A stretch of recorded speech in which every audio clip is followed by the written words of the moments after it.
எல்லோருக்கும் வணக்கங்க. உங்கள் ஜீவா பேசுகிறேன். தனிமை எல்லாருக்குமே ஒரு கட்டத்தில் இந்த தனிமை, நான் தனியாக இருக்கேன், எனக்குன்னு யார் இருக்கா, என்னை புரிஞ்சிக்க யார் இருக்கா, என்னை புரிஞ்சுக்கிட்டவங்க யாரும் இல்லை, என் கூட இருக்கவங்கலாம் புரிஞ்சிக்கவே மாட்டேங்கிறாங்க அப்படின்னு மனதால் நொந்து பேசி சண்டை போட்டு எப்படியோ ஒரு கட்டத்தில் தனிமை அப்படிங்கிற இடத்துக்கு வந்துடுவாங்க. இவங்களாகவாது அல்லது இவங்களை சுற்றி இருப்பவர்களாவது இவர்களை தள்ளி விட்டு விடுவார்கள். சரிங்களா? இப்படி நாம் அன்றாடம் கேட்டும் பார்த்தும் பழகியும் இருப்போம். நாளைக்கு நமக்கே கூட இது நேர்ந்திருக்கும். இதுக்கு என்ன காரணம் அப்படின்னு பார்த்தீங்கன்னா, ஒருத்தர் புரிஞ்சிக்கலன்னு ஃபஸ்ட்டு சொல்லுவாங்க. அடுத்ததாக ஒருத்தருக்கு ஒருத்தர் நன்றி, விசுவாசம் இல்லை, நன்றி இல்லை அப்படின்னும் சொல்லுவாங்க. இது ஜாதக ரீதியாக பார்த்தோம்னா, இப்போ நீங்கள் இந்த டிஸ்பிளேவில் பார்த்துட்டு இருக்கிறது பாருங்கள், கருப்பு கலரில் நம்ம கனெக்ட் பண்ணியிருக்கோம் பாருங்கள், இணைச்சிருப்போம். அது சனீஸ்வரனோட ராசிகள். இவங்களுக்குள்ளேயும் அந்த ஒற்றுமை இருக்குங்க. ஆனால் ஒரு கட்டத்தில் முன்னால் இருக்க ராசிக்காரங்க பின்னால் இருக்கிறவங்க கிட்ட சண்டை போட்டு கோச்சிக்கிட்டு போயிடுவாங்க. இது யதார்த்தங்க, இயற்கை, இயல்பு. இதை நாம் புரிஞ்சிக்கணும். நம்ம மனிதர்களை கோச்சிக்கக்கூடாது, குற்றம் சொல்லக்கூடாது, பகைச்சிக்கக்கூடாது. அதாவது மகர ராசி, கும்பராசி இருக்காங்க அப்படின்னா, கும்பராசிக்காரங்க மகர ராசிக்காரர்களை விட்டு விலகுவார்கள். விலகும் அளவுக்கு சூழ்நிலை உருவாகும்.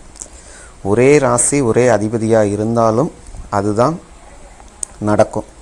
அதுக்கடுத்து பார்த்திங்கன்னா, மீன ராசி, தனுசு ராசி, இது ஆண் பெண் யாராக இருந்தாலும் சரிங்க, இவங்களுக்குள்ளேயே என்ன நடக்கும்னு பார்த்தீங்கன்னா, மீன ராசி தனுசு ராசிக்காரங்களை விட்டு விலகி ஒரு கட்டத்தில் போவாங்க. ஆனால் மீன ராசி தனுசு ராசிக்காரங்களை நினச்சிக்கிட்டே எதிர்பார்த்துக்கிட்டே இருப்பாங்க. அதே மாதிரி தான் மகரமும் கும்பத்தை எதிர்பார்க்கும், தனுசும் மீனத்தை எதிர்பார்க்கும். ஆனால் மீனம் கொஞ்சம் இதுவாகவே பின்னால் இருந்து யோசனை பண்ணி மறுபடியும் ஒன்று சேரக்கூட இவங்களுக்குள்ள ஒரு வாய்ப்பு இருக்குங்க. இந்த மகரம் கும்பத்தை விட தனுசு மீனும் ஒரு கட்டத்தில் ஒன்று சேர வாய்ப்பு இருக்குங்க. அதற்கடுத்து பார்த்திங்கன்னா மேசம், விருச்சகம், இவங்களுக்குள்ளேயும் இது எந்த மாதிரியான தாய் தந்தை உறவு, அப்பா மகன், அம்மா மகள், அண்ணன் தங்கச்சி, கணவன் மனைவி, எந்த மாதிரி நட்பு உறவு எதுவாக இருந்தாலும் சரிங்க, இவங்களுக்குள்ளேயும் பார்த்திங்கன்னா ரொம்ப ஒற்றுமை இருக்கும். ஒரு கட்டத்தில் இவங்களுக்குள்ள பிரிவினை வரும். ஆனாலும் இவர்கள் மறுபடியும் ஒன்று சேர முயற்சிப்பார்கள்.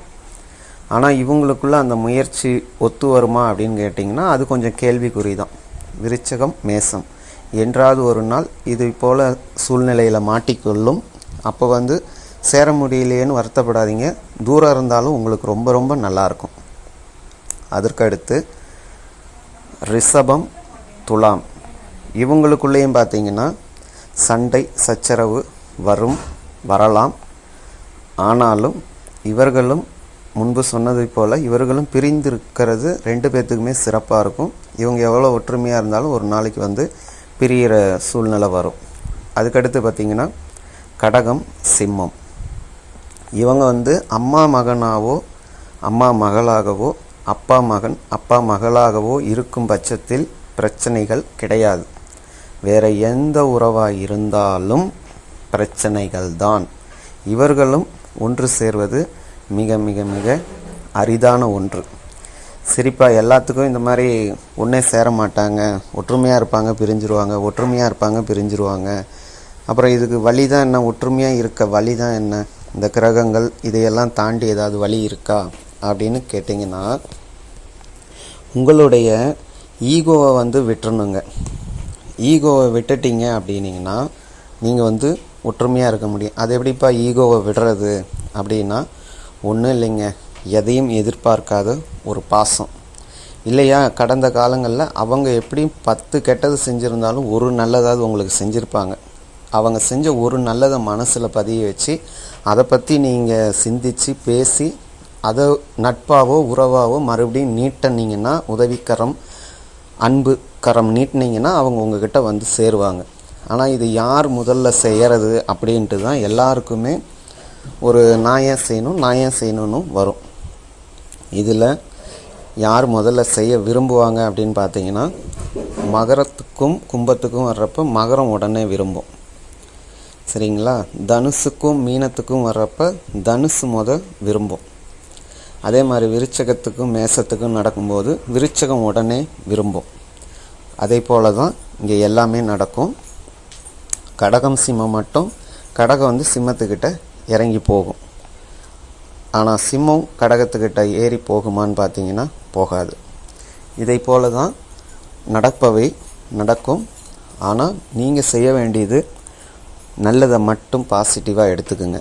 நம்ம என்ன செஞ்சாலும் எப்படி செஞ்சாலும் ஒரு கட்டத்தில் எல்லாவற்றுக்கும் ஒரு முடிவு வரதான் போகுது. அதனால் நாம்பளாம் ஒரு முடிவை எடுத்து எந்த ஒரு தப்பான ஒருத்தரை வேண்டான்னு சொல்கிறது வேண்டாம் அப்படிங்கிறது தான் நம்ம சொல்ல வர்றது. நீங்கள் முடிஞ்சவரை பாசிட்டிவாகவே, அதாவது நல்ல நேர்மறை சிந்தனைகளை வளர்த்து கொள்ளுங்கள். எப்பேற்பட்ட உறவாக இருந்தாலும் ஒரு கட்டத்தில் சரியும் நடக்கும், தப்பும் நடக்கும். அதில் ஒருத்தருக்கு ஒருத்தர் உண்மையிலேயே அன்பு இருந்தால் யாரோ ஒருத்தர் விட்டு கொடுத்து போகிறதுல தப்பு இல்லை. உள்ளே ஒன்று வச்சுக்கிட்டு அவங்கக்கிட்ட நம்ம வெறுப்பை காட்டுறதும் தப்பு, வெறுப்பு இருந்து அவங்கக்கிட்ட உறவாக இருக்கிற மாதிரி நடிக்கிறதும் தப்பு. அதனால் அது வேண்டாம். நீங்கள் என்னவாக இருக்கிறீங்களோ அதை வெளிப்படையாக தெளிவாக ஃப்ரீயாக விட்டுட்டிங்கன்னா எந்த பிரச்சனையும் இல்லை யாருக்குமே. இதை குறிப்பாக இப்போ நாம் பார்த்த ராசிக்காரங்க எல்லாருமே செய்யணும். சரிங்களா? இதில் ஈகோ எங்கே ஸ்டார்ட் ஆகும் அப்படின்னு பார்த்தீங்கன்னா, இந்த கடகம் சிம்மம் சொன்னோம் பார்த்தீங்களா, சிம்மத்துக்கு கடகத்தை விட சூப்பராக பெட்டர்மெண்ட்டாக அவங்க இருப்பாங்க. அதாவது சிம்ம ராசிக்காரங்களும் கடக ராசிக்காரங்களையும் பார்த்தீங்கன்னா உருவத்தில் சில ஒற்றுமை இல்லாமல் இருக்கும். அதாவது சிம்ம அண்ணனாகவும் கடகம் தம்பியாகவும் பிறந்திருக்காங்க, இல்லை சிம்ம அக்காவாக கடகம் தங்கையாக பிறந்திருக்காங்க, இல்லை மாறி கூட இருக்கலாம். சிம்மம் அக்காவாவோ அண்ணனாவோ கடகம் தம்பியாவோ தங்கையாவோ இருக்கும் பட்சத்தில் கடகராசிக்காரங்க என்ன ஆவாங்கன்னு பார்த்தீங்கன்னா, இவங்களை விட ஹைட்டாக இருப்பாங்க, இவங்களை விட கலராக இருப்பாங்க, இவங்களை விட நல்ல சிரித்த முகமாக இருப்பாங்க, இவங்களை விட ரொம்ப ஜாலியாக இலகுவாக ஒரு வேலை செஞ்சு இவங்க சக்ஸஸ் பண்ணிடுவாங்க. ஆனால் சிம்ம ராசிக்காரங்க ரொம்ப கிரிட்டிக்கல் பண்ணி ரொம்ப அதை சிரமப்பட்டு செய்கிற மாதிரி இருக்கும். கடகம் அசால்ட்டாக போகிற போக்கில் செஞ்சுருவாங்க. இப்படி ஒரு அண்ணன் தம்பி நடிகர்களே நம்ம தமிழ் சினிமாவில் இருக்காங்க. அவங்களோட படங்கள் கூட இப்போ 2 பேருதுமே ரிலீஸ் ஆச்சு. அதில் தம்பி பார்த்தீங்கன்னா ஓரளவுக்கு நல்ல படம், அது ரொம்ப ரொம்ப நல்ல படங்க. இருந்தாலும் அண்ணனை காட்டிலும் தம்பி இது நல்ல பேரும் வசூலும் ஒரு நல் மதிப்பும், அது ஒரு சிறப்புமிக்க படமாக இருக்குது. ஆனால் அண்ணனோட படம் அப்படி இல்லை. இதுதான் அது. அவங்கள பேரை சொல்ல வேணாம், அது நமக்கு அவங்களுக்கும் சங்கடம் நமக்கும் சங்கடம், அது வேண்டாம். இதுதான் இந்த மாதிரி டிஃப்ரெண்ட் இது வரும். அதனால் இவங்க தனித்தனியாக பிரிஞ்சு தான் இருப்பாங்க, இவங்க ஒற்றுமையாக இருக்க முடியாது. எப்படினாலும் ஒரு கட்டத்தில் இந்த மாதிரி சின்ன சின்ன இது தான் ஒருத்தருக்கு இந்த மாதிரி சிறு சிறு இது தான் அவங்களுக்குள்ளே இந்த மாதிரி பிரச்சனை எல்லாம் வந்துடுது. அதனால் அதெல்லாம் விட்டுருங்க, அதெல்லாம் யோசிக்காதீங்க. தனித்தனியாக இருக்கிறதுனால ஒரு பிரச்சனையும் கிடையாது, 2 பேருமே நல்லா இருப்பாங்க. ஆனால் ஒன்று சேர்ந்து பண்ணும்போது தான் இந்த பிரச்சனை வரும். இதுலேயும் குறிப்பாக இவங்க 2 பேரும் சேர்ந்து ஒரு படம் பண்ணாங்கன்னா இப்படி தான் நடக்கும். இவரோட அண்ணனோட படத்தில் தம்பி கூட ஒரு கௌரவ தோற்றமோ எதுலேயோ வந்தாருங்களாம். அதை அவங்க தவிர்த்திருக்கணும். அவர் தவிர்க்க முடியல. ஏன்னா அந்த பெரிய படத்தோட ஹீரோவோட டைம் இப்போ கொஞ்சம் சுமாராக தான் இருக்குது. அதனால் இந்த மாதிரி வேலைகள்லாம் நடந்துருச்சு. இது நடிகர்களை வச்சு சொன்னால் உங்களுக்கு தெரியுமேன்னு சொன்னாங்க. அவங்க பேருக்குள்ளே நாம் போக வேண்டாம். அதே மாதிரி தாங்க இந்த மற்ற எல்லா ராசிக்குமே நம்ம ஓவராலாக சொல்ல வர்றது, பக்கத்தில் இருக்க ராசியாக இருந்தாலும் ஒரே ராசிக்கு அதிபதியான கிரகங்கள் அமைப்புள்ள ராசி அதிபதிகளை கொண்டவர் நபர்களாக நீங்கள் இருந்தாலும் உங்களுக்கு இதெல்லாம் நடக்கும். நீங்கள் இதெல்லாம் பெருசு பண்ணிக்காதீங்க, ரொம்ப சாதாரணமாக எடுத்துக்கோங்க, சாதாரணமாக அணுகுங்க. ரொம்ப கிரிட்டிக்கல் பண்ண வேணாம். இந்த உலகத்தில் யாரும் கடைசி வரைக்கும் 100% உண்மையாகவோ உயர்வுபடுத்திக்கிட்டே எல்லாம் நம்மளை கூட்டிகிட்டும் போக மாட்டாங்க, அதே மாதிரி தள்ளிவிட்டும் போக மாட்டாங்க. அதாவது அந்தந்த காலகட்டம் தான் நடக்கக்கூடியது எல்லாமே.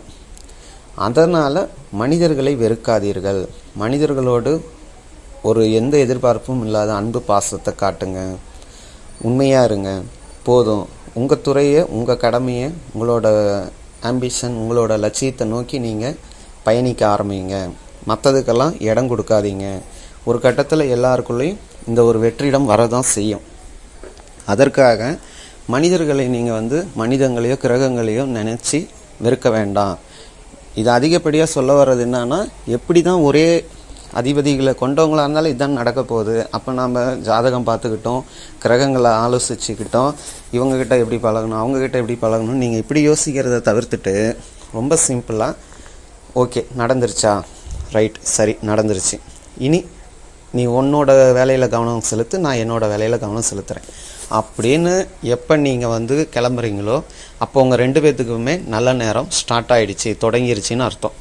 சரிங்களா? இதுதான் உங்களுக்கு இவ்வளோ தூரம் நான் சொல்ல வந்த கருத்து விளக்கம். எல்லோருக்கும் நன்றி, வணக்கம், வாழ்த்துக்கள். மீண்டும் உங்களை சந்திக்கிறேன்.